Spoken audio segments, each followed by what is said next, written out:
बिस्मिल्लाहिर्रहमानिर्रहीम, अस्सलाम वालेकुम। मैं हूं राखिल हसन गुमन। नाज़रीन, पाकिस्तान और ऑस्ट्रेलिया के दरमियान खेले जाने वाले तीसरे टेस्ट मैच में जहां एक वक्त में पाकिस्तान क्रिकेट टीम जो है वो जीत के बिल्कुल करीब पहुंच चुकी थी और बस जो फतह का दरवाजा है वो जनाब खुलना था और पाकिस्तान ने जनाब उस दरवाजे से एंटर हो जाना था और उसके बाद जो 28 साल शर्मनाक तारीख है ऑस्ट्रेलिया के अंदर पाकिस्तान के हारने की, वो जनाब स्ट्रीक टूट जानी थी। लेकिन फिर आज जब पाकिस्तान और ऑस्ट्रेलिया के दरमियान मैच खेला जा रहा था तो उसके दौरान एक लम्हा ऐसा आया कि जहां पर यह लगा कि पाकिस्तान शायद जनाब जो 28 साल रिकॉर्ड है वो ना तोड़ पाए। और अब यह इंकिशाफ हो रहा है कि जनाब पाकिस्तान क्रिकेट बोर्ड के नए डायरेक्टर मोहम्मद हफीज साहब जो हैं वो अपनी अना की भेंट जनाब इस वक्त पाकिस्तान क्रिकेट टीम को चढ़ा रहे हैं। और मोहम्मद हफीज के हवाले से एक बड़ा इंकिशाफ हुआ है और अगर उसको बड़े की बजाय खतरनाक इंकिशाफ का मैं नाम दूं तो वो ज्यादा अच्छा होगा, क्योंकि मोहम्मद हफीज और वहाब रियाज जब नए सेटअप के अंदर जनाब आए थे तो उस वक्त एक खबर जो है वो पाकिस्तान के जो बड़ा मोतबर अखबार है उसके ऊपर छपी थी और वहां पर कहा गया था कि जनाब पाकिस्तान के जो प्लेयर्स हैं, जो लड़के हैं, वो इस नई मैनेजमेंट के साथ खुश नहीं हैं और वो ये समझते हैं कि जनाब वहाब रियाज को और मोहम्मद हफीज को नई जनाब जो छड़ी है वो मिली है। सो इसलिए ये उस छड़ी का इस्तेमाल हर किसी के ऊपर करना चाह रहे हैं और अपनी जो स्टैंप है वो जनाब लगाना चाह रहे हैं। और अब जनाब जो तीसरा टेस्ट मैच था उसके हवाले से जनाब जो बातें की जा रही हैं उनको अगर बड़ी पिक्चर के ऊपर देखा जाए तो पाकिस्तान क्रिकेट टीम की जो नैया डुबोने का काम है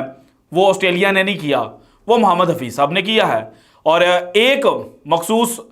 सहाफियों का ग्रुप जो इस वक्त ऑस्ट्रेलिया के अंदर भी मौजूद है वो जनाब ये भांडा फोड़ रहा है कि मोहम्मद हफीज किस तरह से पाकिस्तान टीम को अपने घर की जो टीम है उसकी तरह चला रहे हैं। तो दूसरी जानिब जो पाकिस्तान के अंदर बैठे हुए सहाफी हैं वो जनाब उन सहाफियों के ऊपर तनकीद कर रहे हैं और बिला वजह जनाब जो जुमले कसने हैं वो उन सहाफियों के ऊपर कसे जा रहे हैं। और फिर जनाब कादिर ख्वाजा साहब ने एक और तहलका खेज इंकिशाफ किया और उन्होंने ट्वीट करते हुए लिखा कि जल्द जनाब एक ऑडियो जो है वो मंजरे आम पर लाऊंगा। अब ये कादिर ख्वाजा साहब जो हैं ये माजी में भी या दौरा ऑस्ट्रेलिया से पहले एक ऑडियो जो है वो रिलीज कर चुके हैं जिसमें मुबैना तौर पर ज़का अशरफ साहब एक खातून से जनाब बातचीत कर रहे थे और वहां पर मोहम्मद रिजवान, बाबर आजम, शाहीन शाह अफरीदी और एक नए प्लान की जो बात है वो मुबैना तौर पर ज़का अशरफ साहब जो हैं वो कह रहे थे। और इसके बाद जनाब इस ट्वीट का करना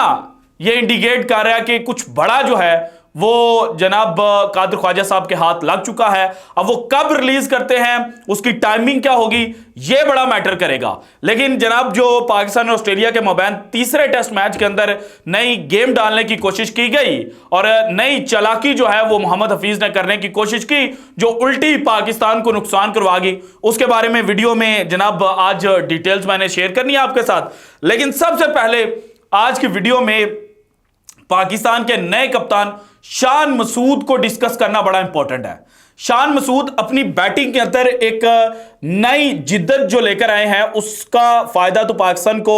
जनाब इतनी जल्दी नहीं होगा और देर पा जनाब ये फायदे भी मिलेंगे और फिर जनाब ये जो फायदे रहेंगे ये भी देर पा होंगे। ये नहीं है कि एक सीरीज के अंदर जनाब उनका रिजल्ट जो है वो मिलना शुरू हो जाना है। लेकिन इस सीरीज के अंदर जो फील्ड प्लेसमेंट जनाब शान मसूद साहब ने की है वो इंडिकेट कर रहा है कि शान मसूद साहब जो हैं वो एक ब्रिलियंट माइंड रखने वाले क्रिकेटर हैं। और जब शान मसूद साहब को कप्तान अपॉइंट किया जा रहा था ना तो बिहाइंड द सीन्स भी जो बातें थी वो मैंने आपके साथ शेयर की थी, लेकिन एक नुक्ता जो मैंने आपके साथ हाईलाइट किया था वो ये था कि जनाब शान मसूद को one of the brilliant minds in Pakistan cricket तस्वुर किया जाता है जो क्रिकेट के पंडित हैं और अब उन्होंने दिखाया भी है। अगर आप पहले टेस्ट मैच के पहले दिन के इख्तितामी लम्हात की बात करें तो वहां पर भी आपको पता चलेगा कि जैसे ट्रेविस हेड जो जनाब इंडिया को मारकर आए हुए थे वर्ल्ड कप फाइनल में, तो उनको किस तरह से आउट किया था। उसके बाद डेविड वार्नर जिनको आमिर जमाल ने आउट किया, और ट्रेविस हेड को भी वैसे आमिर जमाल ने आउट किया था, और पूरे प्लान के साथ आउट किया गया था कि जनाब जो फिल्टर है वो ऐसे लग रहा था कि दायरे से बिल्कुल बाहर और बाउंड्री से आगे लिया हुआ है। इसके बाद जो डेविड वार्नर को आउट किया, रेगुलर बेसिस के ऊपर जो आमिर जमाल है उन्होंने जनाब बाउंसर जो है वो डेविड वार्नर को कराया था। एक छक्का भी उस ओवर के अंदर डेविड वार्नर ने मारा था, लेकिन फिर भी प्लान से नहीं हटे थे और अल्टीमेटली डेविड वार्नर जो है वो विकेट देकर चले गए। और आज के मैच की बात की जाए, आज के दिन की, तो स्टीवन स्मिथ जिस तरह से आउट हुए कि जनाब आप 3 फील्डर जो है वो ऑफ साइड पे ले लेते हैं और फिर वेरी नेक्स्ट बॉल के ऊपर जो स्टीवन स्मिथ है वो अपना कैच बाबर आजम को थमा देते हैं। तो ये इंडिकेट कर रहा है कि जनाब जो फील्ड प्लेसमेंट कर रहे हैं, जो बाबर आजम के ऊपर तनकीद होती थी कि जनाब ये फील्ड प्लेसमेंट के अंदर और रिप्लेसिंग के अंदर उतने एक्टिव नजर नहीं आते, कम से कम शान मसूद साहब जो हैं वो एक्टिव जरूर है, और उसका अल्टीमेटली फायदा जनाब पाकिस्तान को इस टेस्ट सीरीज के अंदर हुआ भी है। और ये जो लड़के गए हुए थे इनके बारे में पाकिस्तान के बड़े बड़े दिग्गज, आकिब जुवैद की अगर मैं बात करूं तो उन्होंने ये स्टेटमेंट दी थी कि 3-0 से हार के आएंगे भाईजान। लेकिन जिस तरह से ये खेले, हालांकि पहले टेस्ट मैच की जो सेकंड इनिंग में पाकिस्तान ने बैटिंग की वो पाकिस्तान के बैट्समैनों से मैं एक्सपेक्ट नहीं कर रहा था, लेकिन फिर जो मेलबर्न टेस्ट के अंदर बाउंस बैक किया, और अगर वो टेक्नोलॉजी कट्स ना होता और जो खराब फील्डिंग है वो ना पाकिस्तान के प्लेयर्स करते तो पाकिस्तान वो टेस्ट मैच जीत सकता था। आज के मैच की बात करें, शॉन मार्श जो हैं उन्होंने 50+ रन किए, लेकिन उनका कैच जनाब साइम अयूब से छूटा था, और अगर वो कैच वहां पर पकड़ लेते तो फिर जनाब सिचुएशन जो है वो मजीद डिफरेंट हो सकती थी, और इस वक्त जो पाकिस्तान को 82 रन की लीड है वो शायद जनाब इस वक्त 150 के करीब होती, और पाकिस्तान जनाब वेल एंड ट्रूली जो मैच है वो जीतने की पोजीशन में आ चुका होता। लेकिन आज जनाब जब पाकिस्तान को चाहे थोड़ी सी लेकिन लीड ऑस्ट्रेलिया के खिलाफ मिल गई थी, और उसके बाद पाकिस्तान ने बैटिंग करना शुरू किया, तो जब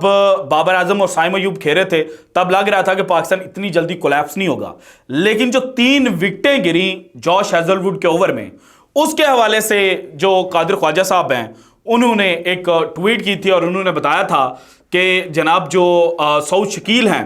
उनका स्टांस जो है वो दौरान मैच पाकिस्तान टीम का डायरेक्टर मोहम्मद हफीज साहब ने चेंज करवाया, और जब ये ट्वीट कादिर ख्वाजा साहब की जानिब से की जाती है तो फिर पाकिस्तान के अंदर जो बैठे हुए साफ़ी हैं वो उनको जनाब टॉन्ट करने के लिए और उनको रिप्लाई करते हैं, लेकिन उनके ट्वीट के ऊपर जाकर रिप्लाई नहीं करते। लेकिन समझदार के लिए इशारा काफ़ी होता है, हमें समझ लग गई कि जनाब ये किस को हिट करने की जो कोशिश है वो की जा रही है। और वहाँ पर जनाब ये कहा जाता है कि अगर मोहम्मद हफीज़ ने स्टांस तब्दील नहीं करवानी, कोचिंग नहीं करनी, तो फिर मोहम्मद हफीज़ का काम ही क्या है। तो भाईजान देखे, जो स्टांस तब्दील होते हैं ना वो एक दिन में किसी प्लेयर का चेंज नहीं हो जाता। जिस बंदे ने सारी जिंदगी क्रिकेट खेली है, आप उसको बोलो कि तूने भाई बल्ला इस तरह से नहीं पकड़ना, तो वो क्या आपका जनाब जो कॉल है उसके ऊपर अमल करता हुआ पाया जाएगा? उसके तो हेड के अंदर स्टक हो जाएगा। आप उसको कॉन्फिडेंस नहीं दे रहे बल्कि उसका कॉन्फिडेंस लूज करवा रहे हैं। और अगर आपने यही सब कुछ करना था तो जब पाकिस्तान के अंदर कैंप लगा हुआ था वहां पर ट्राई आउट करते, उसके बाद ऑस्ट्रेलिया में गए वहां पर जाकर ट्राई आउट करते और वहां पर उसको बताते, तो इस तरह से चीजें जो थी वो पाकिस्तान के हक में जा सकती थी। और जो स्टांस बैट्समैन एक दफा ले लेता है ना वो बदलते हुए उसको बड़ा टाइम लगता है। आज ये जो जनाब सिडनी के अंदर टेस्ट मैच खेला जा रहा है, इसके बारे में बाबर आजम के हवाले से जो कमेंटेटर्स थे वो कह रहे थे कि जनाब बाबर आजम मेलबर्न में पिच से जो क्रीज है उससे बाहर होकर खेले थे, लेकिन जो सिडनी जहां पर जनाब सबसे कम बाउंस जो है वो देखने को मिला है वहां पर बाबर आजम क्रीज के अंदर रहकर खेल रहे थे। सो ये टेक्निकलिटीज आप सीखते हैं with the passage of time, और आप एक मैच के अंदर उसको अप्लाई नहीं कर पाते अगर आप उसकी प्रैक्टिस जो है वो प्रैक्टिस सेशन के दौरान नहीं कर रहे। और फिर जनाब जो भारत के बड़े मारूफ कमेंटेटर हैं हर्षा भोगले, उन्होंने जनाब पाकिस्तान के जो 2 सितारे हैं उनके हवाले से डिस्कशन की है और उनको जनाब स्टार ऑफ द जो टेस्ट सीरीज है या टूर है वो करार दिया और कहा है कि पाकिस्तान को 2 हीरे मिल गए हैं। इनमें एक हीरा तो आमिर जमाल सबके सामने है, हर बंदा उनकी तारीफ कर रहा है और आमिर जमाल ने वाकई जो तबाहकुन बॉलिंग है वो की है। कल जनाब अगर पाकिस्तान 150 रन तक कर जाता है और पाकिस्तान बॉलिंग करता है तो जो जनाब आमिर जमाल हैं वो पाकिस्तान की जो टेस्ट क्रिकेट की तारीख है ऑस्ट्रेलिया के अंदर जाकर एक सीरीज के अंदर सबसे ज्यादा खिलाड़ी आउट करने का वो रिकॉर्ड तोड़ देंगे। लेकिन उसके साथ जो दूसरा सितारा जिसके ऊपर बात पाकिस्तान के अंदर बैठे हुए लोग नहीं कर रहे, क्योंकि उस सितारे के ऊपर माजी के अंदर यह इल्जाम लगता था कि यह बाबर आजम की पर्ची है, सिर्फ इसलिए यह कौमी टीम का हिस्सा बना हुआ है। लेकिन अब जिस तरह से उसने ऑस्ट्रेलिया के खिलाफ परफॉर्मेंस दी कि आपके मेन स्पिनर साजिद खान जो हैं वो उस तरह से बॉलिंग नहीं कर पा रहे थे, लेकिन आगा सलमान ने आपको 2 विकेटें निकाल कर दी और फिर जो रफ पैच था उसका बेहतरीन इस्तेमाल जो है वो सलमान अली आगा ने किया। और उसके अलावा बैटिंग देखी जाए तो जनाब तीनों टेस्ट मैचेस के अंदर उन्होंने छोटे छोटे कैमियोज खेले। मेलबर्न में अच्छा कैमियो खेला, पर्थ के अंदर उन्होंने जनाब बेहतर बैटिंग जो है वो की। उसके अलावा जो अभी सिडनी टेस्ट है उसकी फर्स्ट इनिंग में 50+ रन जो हैं वो आमिर जमाल ने स्कोर किए थे। सो हर्षा भोगले के मुताबिक बाबर आजम की पर्ची के टैग वाला प्लेयर जो है वो फाइंड ऑफ द टूर है। और अगर अब सोचें आप कि इस तरह से बेतुकी क्रिटिसिज्म आगा सलमान पर एशिया कप के दौरान ना की जाती तो फिर पाकिस्तान को वर्ल्ड कप में यह खिलाड़ी कहां तक लेकर जा सकता था। क्योंकि हमने जब इसके ऊपर तनकीद की तो फिर कप्तान ने भी भरोसा करना जो है वो छोड़ दिया था। और यह कहना जनाब गलत नहीं होगा कि जो पाकिस्तान वर्ल्ड कप में लेट डाउन हुआ था वो पाकिस्तानी मीडिया यानी कि हम लोग और आप लोग जो जनाब बेवजह तनकीद करते हैं उसकी वजह से हुआ था। इसके अलावा जनाब अब आ जाएं कि मोहम्मद हफीज साहब से क्या गलती हुई। एक तो वो स्टांस तब्दील करने वाली है, दूसरा यह है कि जब सऊद शकील साहब आउट हुए तो 8 मिनट गालिबन बाकी बचे थे दिन के अख्ताम में। और नॉर्मली होता यह है कि अगर जनाब जो रेगुलर बैट्समैन है वो ना जाना चाहे तो टीम मैनेजमेंट जो है वो नाइट वॉचमैन को भेज देती है। लेकिन यहां पर पाकिस्तान के नाइट वॉचमैन आए साजिद खान। अब यह इंकिशाफ हुआ है कि सलमान अली आगा जो हैं वो ये चाहते थे कि वो खुद बैटिंग के लिए जाएं।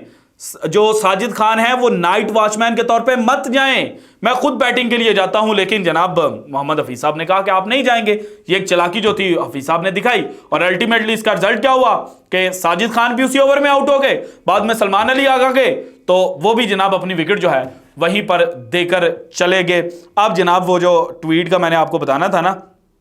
कि चल क्या रहा है, वो जो कोचिंग वाला है ना, कोचिंग वाला कि कोचिंग ना करें तो क्या करें, उसके नीचे ना इमरान मानी साहब बड़े प्यारे भाई हैं, बड़े सीनियर तरीन जर्नलिस्ट हैं और बड़ा अच्छा एनालिसिस पेश करते हैं। उन्होंने नीचे कमेंट किया हुआ था कि भाई दूसरे को भी बुला ले। अब वो समझदारों के लिए इशारा काफ़ी है कि वो दूसरा कौन था जिसकी तरफ जो इशारा है वो किया जा रहा था। So this is it from today's episode. अगर आपको वीडियो पसंद आए तो लाइक कीजिएगा, ज़्यादा से ज़्यादा शेयर कीजिएगा, अपनी कीमती राय का इज़हार लाजमी कीजिएगा और अगर आपने अभी तक चैनल को सब्सक्राइब नहीं किया तो कर दें। शुक्रिया, अल्लाह हाफिज़।